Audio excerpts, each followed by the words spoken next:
রাধে রাধে বন্ধুরা, তোমরা সবাই কেমন আছো? আশা করি ভালো আছো। আমিও খুব ভালো আছি। আজ আমি বানিয়েছি রুই মাছের মাথা দিয়ে পাঁচ তরকারি।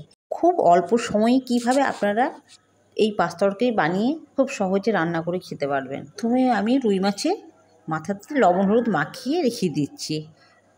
খুব ভালোভাবে আমি লবণ হলুদগুলো মাখাবো।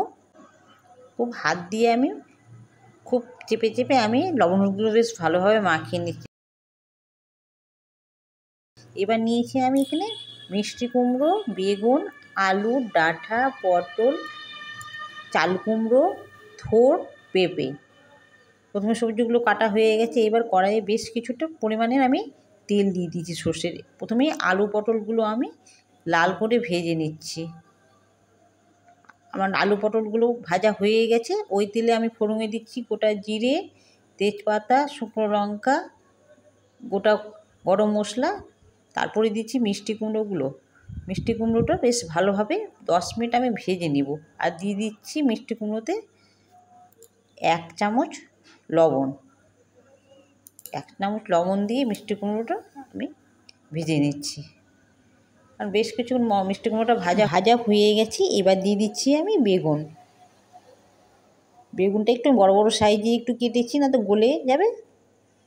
এবার 10 মিনিট আমি ভেজে নিচ্ছি বেগুনটা। এবার পাশে আমি কড়াইয়ে ডাঁটা আর চাল কুমড়োটা অল্প তেল দিয়ে আমি হালকাভাবে ভেজে নিচ্ছি। এবার ওই কড়াইয়ে আমি ঢেলে দিচ্ছি মিষ্টি কুমড়ো আর বেগুন। মানে ওই প্রথমের কড়াইটা আমার একটু ছোটো ছিল, তাই জন্য এই কড়াইটা আমার বড়, তাই জন্য সব সবজিগুলো ধরবে এটা কড়াই। বেশ ভাজা হয়ে গেছে। এবার আবার পাশে ছোটো কড়াইয়ে আমি এবার বসিয়ে দিয়েছি থোড় আর পেঁপে।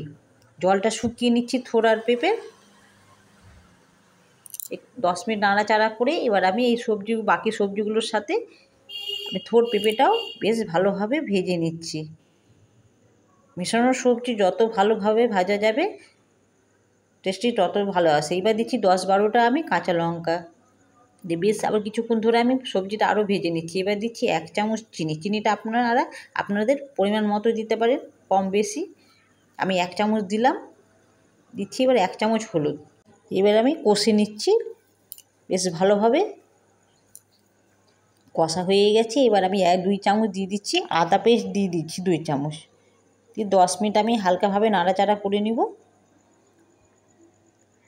আমার ডাঁটাগুলো সব সেদ্ধ হয়ে গেছে, সবজিগুলো সেদ্ধ হয়ে গেছে। এবার দিয়ে দেবো আমি আদার বাটি ধোয়া জল। আর এক্সট্রা কোনো আমি জল দিচ্ছি না, দিয়ে হালকাভাবে নাড়াচাড়া করে আমি রেখে দিচ্ছি। এবার আমি ভেজে নিচ্ছি মাছের মাথাগুলো তেলে, সর্ষের তেলে খুব লাল করে ভাজা করে নেব। ওর সাথে কিছু মাছও ভেজে নিচ্ছি। মাছটা আমি আজকে রান্না করব না। মাথাগুলো ভাজা হয়ে গেছে, তুলে নিচ্ছি। ওই তেলে এবার আমি সবজিগুলো সব দিয়ে দিচ্ছি।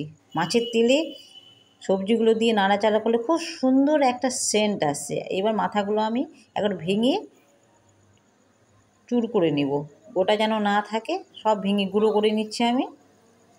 দিয়ে 10 মিনিট নাড়াচাড়া করে খুব হালকা জালে এবার নাড়াচাড়া করছি আমি। বেশ সুন্দর করে নাড়াচাড়া করে এবার নামিয়ে নিচ্ছি। মাখা মাখা হয়ে গেছে তরকারিটি আমার। এভাবে একবার রান্না করে খেয়ে দেখবেন বন্ধুরা, আশা করি ভালো লাগবে। আজকের রান্নাটি ভালো লাগবে লাইক করবেন, শেয়ার করবেন, সাবস্ক্রাইব করতে ভুলবেন না। আজকের মতো টাটা।